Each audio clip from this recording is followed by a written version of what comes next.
বন্ধুরা, আজ আপনাদের সাথে যে সিনেমাটার স্টোরি শেয়ার করতে আসলাম সেখানে একটা অদ্ভুত রেপিস্ট কিলারের কাহিনী দেখানো হয়েছে। আসলে শুধু অদ্ভুত রেপিস্ট বললে ভুল হবে, লাইক একজন সাইকো রেপিস্ট যে কিনা একটা মেয়েকে প্রতি রাতে রেপ করতো, তা আবার একদম মেয়ের অজান্তে, সেটা আবার শুধুমাত্র মেয়েটার হাসি কেড়ে নেবার জন্য। আর বন্ধুরা, আজকের কাহিনীটা আপনি যদি একদম শেষ অবধি শুনেন, আমি আপনাকে গ্যারান্টি দিয়ে বলতে পারি আপনার সারা জীবন এই মুভির কাহিনীটা মনে থাকবে যে একটা মুভি ছিল। যাই হোক, বেশি কথা আর বাড়াবো না, সরাসরি মুভির কাহিনীতে চলে যাচ্ছি। আর হ্যাঁ, আজকে সিনেমাটার নাম হচ্ছে স্লিপ টাইট। তো মুভির কাহিনী শুরু হয় মুভির লিড ক্যারেক্টার সেজারকে দেখিয়ে, যেখানে সেজার একটা বিল্ডিং এর ছাদে দাঁড়িয়ে সুইসাইডের চিন্তা করছিল, কেননা সে নাকি লাইফে কখনোই হ্যাপি থাকতে পারে না। যাই হোক, এরপর আমরা অতীতের ঘটনায় চলে যাই, যেখানে সেজার সকালে ঘুম থেকে উঠেছে আর তার পাশে ক্লারা নামের একটা মেয়ে শুয়ে আছে। আর সেই ক্লারাকে না জাগিয়ে এক প্রকার চুপি চুপি সেখান থেকে বেরিয়ে পড়ে আর বেরিয়ে নিজের কাজে ফিরে আসে। এখানে আমরা জানতে পারি সেজার মূলত এই বিল্ডিং এরই কেয়ারটেকার। আর এখানে সেজারের একটা সাইকো ব্যাপার হচ্ছে, সে লাইফে নিজে কখনোই হ্যাপি থাকতে পারে না, আর এর জন্য সে তার আশপাশের কোনো মানুষেরও হ্যাপিনেসটা দেখতে পারে না, যার জন্য সারাক্ষণ কার লাইফে কোন প্যাচ লাগিয়ে কষ্ট দেওয়া যায় এসব তালেই থাকে সে। যাই হোক, অন্যদিকে কিছুক্ষণ পর ক্লারার ঘুম ভাঙে আর নর্মাল ভাবে সে নিজের দিনে শুরু করে। এখানে বোঝা যায় তার পাশে যে সারা রাত একজন মানুষ শুয়েছিল সে যেন কিছুই জানতে পারে না। আর ওদিকে বিল্ডিং এ থাকা আর্সেলা নামের একটা পিচ্চি মেয়ে সেজার থেকে কিসের জন্য যেন টাকা নিচ্ছিল। এরপর সেখানে যখন ক্লারা আসে, সে সেজারের সাথে বেশ ভালোভাবে আচরণ করে। ইভেন সে বলে রাখে তার রুমের পানির কলটা ভেঙে গিয়েছে, তা যেন সেজার একটু সারিয়ে নেয়। এর পরের সিনে দেখা যায় সেজার দুপুরবেলা হসপিটালে তার অসুস্থ মাকে দেখতে গিয়েছে, যেখানে সে সারাদিন কি কি করলো তার প্রতিদিনের মতো তার মার কাছে শেয়ার করে। এরপর সেখান থেকে আবারও ফিরে যায় তার বিল্ডিং এ, যেখানে তখন ভেরোনিকা নামের একটা মহিলা সেখানে আসে আর সেজার থেকে সে সাহায্য চায়, কেননা তিনি আজ একটা পার্টিতে যাবে আর তার একটা কুকুর রয়েছে যেটার খেয়াল যেন সেজার রাখে, যেখানে সেজার তাতে রাজিও হয়েছে। এরপর রাতের বেলা যখন সেজারের শিফট শেষ হয়, সে ভেরোনিকার কুকুরের কাছে যায় আর তাকে কিছু খাবার খাইয়ে সোজা নিজে রেডি হয়ে বেরিয়ে পড়ে আজকের রাতের জন্য, যেখানে অন্যদিকে ক্লারা বাসায় ফিরে এসেছে, কিন্তু সে তো জানে না তার বিছানার নিচে রয়েছে তার বিল্ডিং এর কেয়ারটেকার সেজার, যে কিনা ক্লারার ঘুমানোর জন্য অপেক্ষা করছে মাত্র। আসলে প্রতিটা রাতেই সেজার এভাবেই ক্লারার বিছানার নিচে লুকিয়ে থাকতো আর সুযোগ বুঝে সে ক্লোরোফর্ম দিয়ে ক্লারাকে এক গভীর ঘুমের জগতে পাঠিয়ে দিত। আর এরপর শুরু করতো তার নোংরা খেলা। শুধু এই না, সেজার ক্লারার রুমে থাকা নানান কসমেটিকের সাথে খারাপ কিছু একটা মিশিয়ে দিত, যার পর রাত ভোর সাইকোর মতো অজ্ঞান ক্লারার সাথে মজে থাকতো পিউ পিউয়ে। আর সকাল 5টা বাজলেই উঠে পড়তো আর ক্লারার টুথপেস্ট ব্যবহার করে সেটা আবার ঠিকঠাক করে সেখান থেকে বেরিয়ে পড়তো। আর হ্যাঁ, সেজারের প্রতি রাতের এই ঘটনা আর্সেলা নামের সেই মেয়েটা একদিন দেখে ফেলেছিল, যার জন্য তার মুখ বন্ধ করতেই সেজার তাকে সবসময় টাকা দিয়ে যাচ্ছিল। এরপর পরের দিন সকালে ভেরোনিকা এসে সেজারকে জানায় তার কুকুরটা অসুস্থ হয়ে পড়েছে, সেই কুকুরটাই যাকে কিন্তু সেজার গত রাতে খাবার খাইয়েছিল। অন্যদিকে সেজারের কর্মকাণ্ড না জানা ক্লারা নিয়মিত সেসব জিনিস ব্যবহার করেই যাচ্ছে, যা কিন্তু সেজার তার আগেই নষ্ট করে গিয়েছে। শুধু এই না, ক্লারার ফোনে প্রতিদিন একটা আননোন নাম্বার থেকে খুবই নোংরা নোংরা মেসেজ আসতো, যা নিঃসন্দেহে সেজারেরই কাজ। এদিকে ক্লারা আজ সেজারকে জানায় সে তার মার দেওয়া ঘড়িটাও খুঁজে পাচ্ছে না। অন্যদিকে সেজারই কিন্তু ক্লারার প্রিয় ঘড়িটা চুরি করেছে। এখানে এত কিছুর পরও সেজার খেয়াল করে ক্লারা এখনো হ্যাপি দিন কাটাচ্ছে, সে খুবই হ্যাপি একটা গার্ল, যা সেজারের একদমই সহ্য হয় না। ঠিক এভাবেই দিন কাটছিল, যেখানে দিন যত যায় ক্লারার চেহারা যেন নষ্ট হতে থাকে সেজারের মেশানো কসমেটিক ব্যবহার করতে করতে। এছাড়া আরো নানা ভাবে ক্লারার জীবনটাকে যেন হেল বানাতে থাকে সেজার। এখানে বাসার মধ্যে হঠাৎ এত তেলাপোকা দেখে ক্লারা সেজারের দায়িত্ব দেয় বাসার তেলাপোকা দূর করার জন্য। আর যতক্ষণ না সব তেলাপোকা দূর হচ্ছে, ক্লারা 2 দিনের জন্য তার মায়ের বাসায় যাচ্ছে, যেখানে সেজার এবার আরো একটা সহজ সুযোগ পেয়ে যায় ক্লারার লাইফটাকে হেল করার জন্য।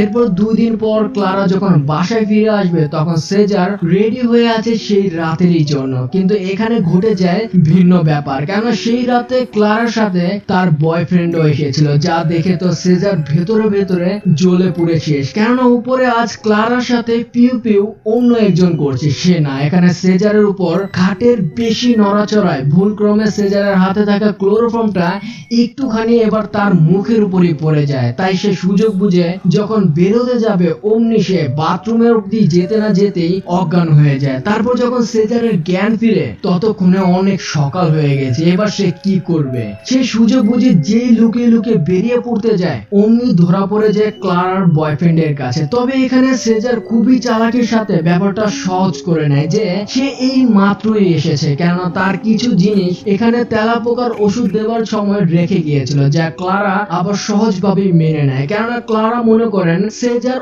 অনেক ভালো একজন মানুষ, যে কিনা তাকে সব সময় সাহায্য করে থাকে। এখানে এত বড় একটা ধরা খাবার বিপদ থেকে বেঁচে যাওয়ার পরও সেজারের কিন্তু শিক্ষা হয় না। এবার তো সে প্রতি রাতে ক্লারা আর তার বয়ফ্রেন্ডের ঘুমানোর পর তাদের দুজনকেই অজ্ঞান করে তাদের মধ্যে শুয়ে ক্লারার সাথে পিউ পিউ মজে থাকতো। কি একটা সাইকো এই সেজার, আশা করি বুঝতে পারছেন। কিন্তু এভাবে আর কতদিন? এদিকে কিছুদিন পর ক্লারা আর তার বয়ফ্রেন্ড অন্য কথায় কিছুদিনের জন্য ঘুরতে বেরিয়ে পড়ে, যা জানার পর সেজারের মন এবার ভেতর থেকে আরো ভেঙে পড়ে যে সে এখন আর ক্লারাকে রাতের বেলায় কাছে পাবে না। আর এই জন্যই সেদিন রাতে সেজার সাত থেকে সুইসাইডের জন্য চিন্তা করে। আর বন্ধুরা এই সিনটাই কিন্তু মুভির শুরুতে আমরা দেখেছিলাম, কিন্তু এখানে সেজার সুইসাইড করে না, কেননা সে দেখতে পায় ক্লারা যায়নি, সে ফিরে এসেছে। আর সে জানতে পারে ক্লারার সাথে তার বয়ফ্রেন্ডের অনেক ঝগড়া হয়েছে। আর ঝগড়াটা এই জন্যই হয়েছে কেননা ক্লারাও প্রেগনেন্ট হয়ে গেছে, যা তার বয়ফ্রেন্ড একদমই চায়নি। তারা বুঝতেই পারছে না এটা কিভাবে হলো, কেননা তারা তো প্রোটেকশন নিয়েছিল। কিন্তু এদিকে সেজার তো জানে কেন ক্লারা প্রেগনেন্ট। এরপর একদিন ক্লারার বয়ফ্রেন্ড সেজারকে জানায় তাদের বাসায় এখনো পোকামাকড় আছে, যেটাকে মারার জন্য সেজারকে সেখানে নিয়ে যায়। কিন্তু এসব তো ক্লারার বয়ফ্রেন্ডের একটা চাল ছিল, কেননা ক্লারার বয়ফ্রেন্ড সেজারের সব কর্মকাণ্ড সম্পর্কে বাসার মধ্যে ক্লোরোফর্মের বোতল আর সেদিনের কথা মনে করেই বুঝে গেছে। এখানে তাদের মধ্যে বেশ একটা বড়সড় ফাইট হয়, যেখানে সেজার ক্লারার বয়ফ্রেন্ডকে একদম মেরে ফেলে। যার পর সেজারের লাশটাকে সুইসাইড করেছে এমন ভাবে সেখানে গুছিয়ে রেখে সেই বিল্ডিং থেকে একেবারের জন্য পালানোর প্ল্যান করে। কিন্তু ততক্ষণে সেখানে পুলিশ এসে পড়েছে, আর যারা কিনা ক্লারার ঘরে তার বয়ফ্রেন্ডের লাশ উদ্ধার করে, যেখানে পুলিশের সন্দেহ সেই যে ক্লারার বয়ফ্রেন্ড সুইসাইড করেছে। এদিকে বিল্ডিং এর পিচ্চি মেয়েটা আরশেলা সেজারকে আবারও ব্ল্যাকমেল করতে থাকে, কেননা সে নাকি সেজারকে হত্যা করতে দেখে ফেলেছে। এরপর সেজার রাতের বেলা এবার আরশেলার রুমে হাজির হয়, যেখানে ততক্ষণে আরশেলার মা বাবাকে অজ্ঞান করার কাজটা সে শেষ করে নিয়েছে। আর এবার আরশেলাকে একেবারে মেরে ফেলার ভয় দেখাতে থাকে যে যেমনটা সে ক্লারার বয়ফ্রেন্ডের সাথে করেছে তা তোমার সাথেও করতে পারি আমি। তারপর সেজার সেখান থেকে বেরিয়ে পড়ে। এরপর কিছুদিন পর আমরা ক্লারাকে দেখতে পাই, কিন্তু এবার আর তার মুখে আগে সেই হাসিটা আর নেই, কেননা তা কেড়ে নিতে সক্ষম হয়েছে সেজার, যার জন্য সেজার এখন একটু হলেও প্রশান্তি অনুভব করছে।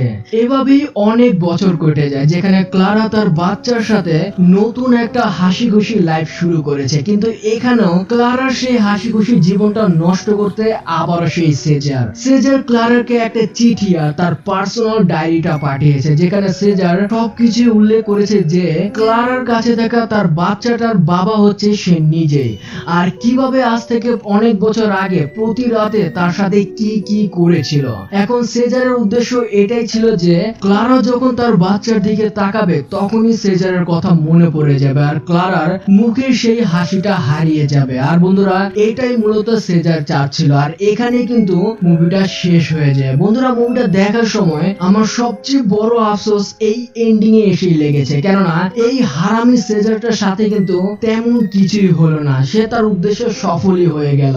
যাই হোক বন্ধুরা, মুভিটায় যে সেজারের কথা তুলে ধরা হয়েছে তেমনই মানুষ কিন্তু আমাদের চারপাশে অহরহ ঘুরঘুর করে, যারা কিনা অন্যের সুখ একদমই দেখতে পারে না, কিভাবে অন্যের সুখকে ধ্বংস করা যায় সেই মতলবে থাকে প্রতিনিয়ত। আর সত্যি বলতে আমি এদেরকে মানুষ বলতে ঘৃণাই করি। আমি মনে করি এরা মানুষ নয়, মানুষ রূপী অন্য কোনো জানোয়ার। যাই হোক আজ এই অবধি থাকছে, খুব শীঘ্র না হয় আবার আসবো অন্য কোনো ইন্টারেস্টিং মুভির স্টোরি নিয়ে। তার আগে বলবো সবাই প্লিজ এই ধরনের সেজার থেকে সবসময় সময় নিজেকে বাঁচিয়ে রাখার চেষ্টা করবেন, সব সময় ভালোই থাকবেন, সাবধানে থাকবেন আর অবশ্যই মুভি ফ্রিকের সাথেই থাকবেন।